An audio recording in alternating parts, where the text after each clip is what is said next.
ஒரு பையனுக்கு sports car மேலே ரொம்ப ஆசை. அவர் பெரிய பணக்கார விட்டு பையன்.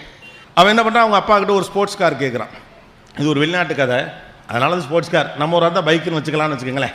ஒரு ஸ்போர்ட்ஸ் கார் கேட்குறது. அப்போ அவர் சொல்கிறாரு, நீ இந்த டிகிரியை நல்லபடியாக படித்து முடிச்சுட்டு என்னைக்கு அந்த பட்டத்தை வாங்கி கொண்டு வருகிறாயோ அன்றைக்கு உனக்கு ஸ்போர்ட்ஸ் கார், இது என் உறுதி அப்படின்னு சொல்கிறார். பையனுக்கு நம்பிக்கை வந்துருச்சு. சரி, அப்பா ஸ்போர்ட்ஸ் கார் வாங்கி தரேன்னு சொன்னார், எங்கிறதுக்காண்டியாவது படிப்போம்னு சொல்லிவிட்டு கிடுக்கிட்டுன்னு நல்லா படிக்கிறான். அவன் கண்ணு முழுக்க அந்த ஸ்போர்ட்ஸ் கார் சிகப்பு கலரில் ஒரு வண்டி வந்து வாசல் நிற்கிற மாதிரி அவன் கற்பிதம் பண்ணி கொண்டே இருக்கான். 3 ஆண்டுகள் 4 ஆண்டுகள் கஷ்டப்பட்டு படித்து முடித்து விட்டு அந்த பட்டத்தை வாங்கி கொண்டு அந்த அங்கியோடு ஓடி வரான்.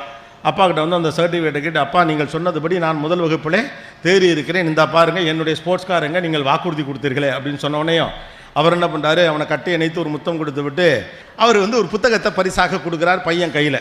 அவனுக்கு ரொம்ப ஆத்திரம் வந்தது. தந்தை ஏமாற்றி விட்டதாக நினைக்கிறேன். என்னடா இவ்வளோ தூரம் கடைசி அவர் சொன்னபடி உழைத்தோம், நம்ம சொன்னபடியே செஞ்சு முடிச்சுவிட்டோம், ஆனால் அந்த ஆள் இவ்வளோ பெரிய